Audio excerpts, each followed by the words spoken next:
Сәлеметсіздер ме әріптестер? Үй тапсырмасын сұрауға арналған тиімді әдістермен бөлісетін боламыз.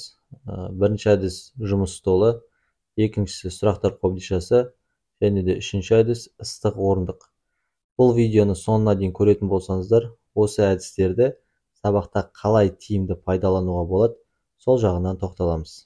Бірінші әдіс бізде жұмыс столы деп аталады. Яғни сабақтың басында оқушыларды топқа бөліп алғаннан кейін әр топ өздері сұрақ құрастырады. Яғни өтілген тақырып бойынша сұрақтар құрастырып, ақ бетке жазады. Құрастырып болғаннан кейін келесі топқа береді. Келесі топ сол сұрақтарға жауап береді. Яғни 3 топ болатын болса, 3 топ бір-бірімен сұрақтарды алмастырып, оларға келген сұрақтарға жауап береді. Егер де сабақ барысында өтілген тақырып бойынша сұрақтар қамтылмай қалатын болса, мұғалімнің өзі сұрақтарды жазып, әр топқа өзі үлестіріп, тағы да қосымша ретінде берсе болады. Бұл жерде бұл әдістің тиімділігі бір жағынан оқушылар сұрақты құрастырып жатқан кезде бар білімдерін ортаға салып, үй тапсырмасын қайталайды, және де сұрақтарға жауап беріп жатқан кезде тағы да солай білетіндерін тағы да жазып, соны ауызша айтып, бар білетіндерін мұғалімге жеткізеді. Қолдансаңыздар болады. Келесі әдіс бізде сұрақтар қобдишасы деп аталады.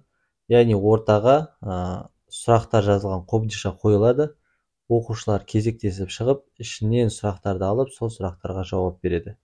Немесе сабақ басталған кезде оқушылардың өздеріне сұрақтарды жазғызып, қобдишаға салғызып, одан кейін барып кезек-кезек шығарып, яғни ішінен сұрақты таңдап, оқушыларда жауап берсе болады. Бұл әдістің тиімділігі оқушылар шыққан кезде өздері сұрақты таңдайды, яғни қайсысы түскенін білмейді, таңдайды. Бір жағынан оқушыларға таңдаған қызық, және де соған жауап береді. Немесе өздері құрастырса, жаңағыдай досының құрастырған сұрағын алып, соған жауап беретін болады. Яғни сабақтың басында психологиялық ахуал тудырған кезде бір жағынан балаларды қызықтырамыз, екінші жағынан үй тапсырмасын сұрап кетеміз. Келесі әдіс ыстық орындық әдісі, яғни тақтаға орындық қойылады.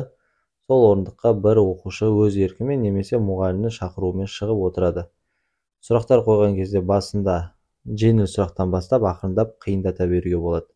Яғни уақыт береміз, бір сұраққа мысалы 10 секунд немесе 15 секунд. Оқушы сол сұраққа жауап берсе, келесі сұраққа өте береді. Егер де 10 секундтан немесе 15 секунд асып кеткен жағдайда қанша сұраққа жауап берді, соған сәйкес өз балдық шкала бойынша үй тапсырмасын солай бағалауға болады. Немесе бұл әдіс 11-ші сыныптарды ұлттық бірыңғай тестке дайындауға өте тиімді әдістердің бірі. Яғни жылдамдыққа сұрақтар қойылып, оқушылар сол сұрақтарға тез-тез жауап береді. Видео пайдаларыңызға жарады деген ойдамын. Лайк басып, қолдау көрсетіп, каналға тіркеліп қойыңыздар. Алдағы уақытта тағы да түрлі әдіс-тәсілдерге байланысты видео салатын боламыз. Назар салып тыңдағандарыңызға рахмет.